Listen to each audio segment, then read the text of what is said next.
Hi, നമുക്കിന്ന് മത്തങ്ങ പുളിങ്കറി വയ്ക്കാം. ആദ്യമായിട്ട് ചെറുതായി കട്ട് ചെയ്ത മത്തങ്ങ, വെല്ലുള്ളി, പച്ചമുളക് എന്നിവ ഒരു പാത്രത്തിലേക്ക് ഇട്ട് കൊടുക്കാം. അതിലേക്ക് കുറച്ച് മഞ്ഞൾപ്പൊടി ഇട്ട് കൊടുക്കാം. നല്ല അടിപൊളി കറിയാട്ടോ. ഉപ്പിട്ട് കൊടുത്തിട്ടുണ്ട്. ഇനി അതിലേക്ക് മഞ്ഞൾപ്പൊടി ഇട്ട് കൊടുത്തിട്ടുണ്ട്.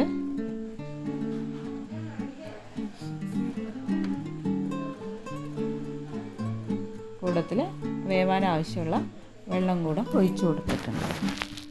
ഇനി നമുക്കിത് നന്നായിട്ടൊന്ന് ഇളക്കി യോജിപ്പിച്ച് വേവിക്കാൻ വയ്ക്കാം. അതിലേക്ക് ഒരു തക്കാളി കൂടെ ആഡ് ചെയ്തിട്ടുണ്ട്. അടച്ചു വെച്ച് വേവിക്കാം.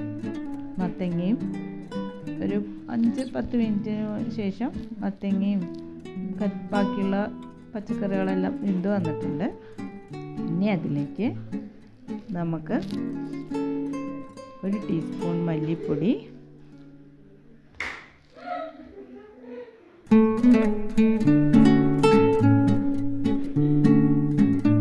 കുറച്ച് കായപ്പൊടി,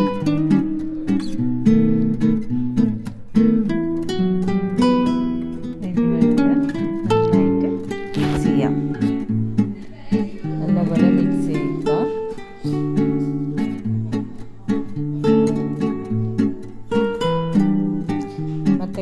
കുറച്ച് മത്തങ്ങ ഒന്ന് ചെറുതായിട്ട് ഉടച്ചു കൊടുക്കാം.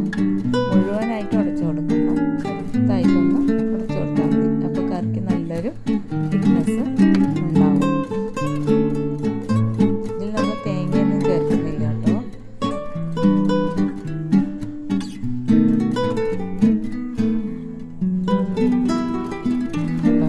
എല്ലാ കഷ്ണങ്ങളൊക്കെ നന്നായി വെന്ത് വന്നിട്ടുണ്ട്. അത്യാവശ്യം കുറുക്കിയ ചാറോടുകൂടി ഇരിക്കുന്നുണ്ട്.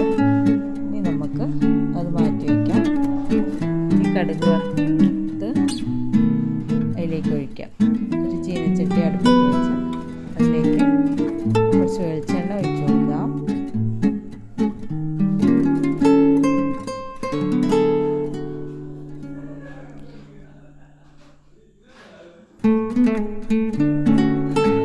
എണ്ണ ചൂടാവുമ്പോൾ അതിലേക്ക്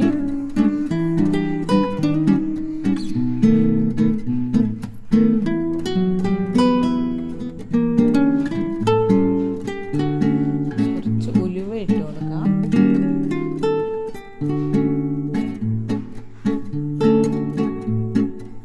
ഉലുവ നന്നായി പൊട്ടി തുടങ്ങുമ്പോൾ അതിലേക്ക് 1 ടീസ്പൂൺ കടുക് ഇട്ട് കൊടുക്കാം. അത് നന്നായി പൊട്ടി തുടങ്ങുമ്പോൾ അതിലേക്ക് ചെറുള്ളി ചെറുതായി അരിഞ്ഞത് ഇട്ട് കൊടുക്കാം. ചെറുള്ളിയൊക്കെ നന്നായി വരണ്ട വരെ നേരം വെയിറ്റ് ചെയ്യും.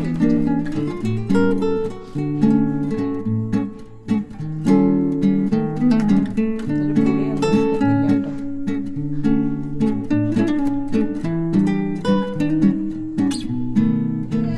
നല്ലപോലെ ചെറുള്ളി നല്ലപോലെ മൂത്ത് നല്ലൊരു കളറാവട്ടെ. എന്നിട്ട് നല്ലൊരു ബ്രൗൺ കളറായി വരുന്നവരെ വെയിറ്റ് ചെയ്യാം.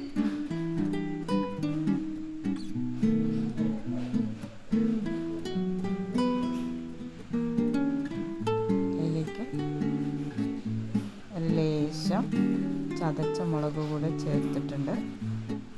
ഇനി നമുക്ക് കറിയിലേക്ക് മൂപ്പിച്ചത് ഇട്ട് കൊടുക്കാം. നല്ല അടിപൊളി ടേസ്റ്റ് ആട്ടോ മത്തങ്ങ പുളിങ്കറിക്ക്. പുളിയൊന്നും ഒഴിക്കാത്തത് കൊണ്ട് തന്നെ ആ തക്കാളിയുടെ പുളിയിൽ തന്നെ നല്ല ടേസ്റ്റാണ്. അധികം ചാറില്ലാതെ കുറുകിയൊരു കറിയായിരിക്കും. അപ്പോൾ എല്ലാവരും ട്രൈ ചെയ്ത് നോക്കുക. Thank you.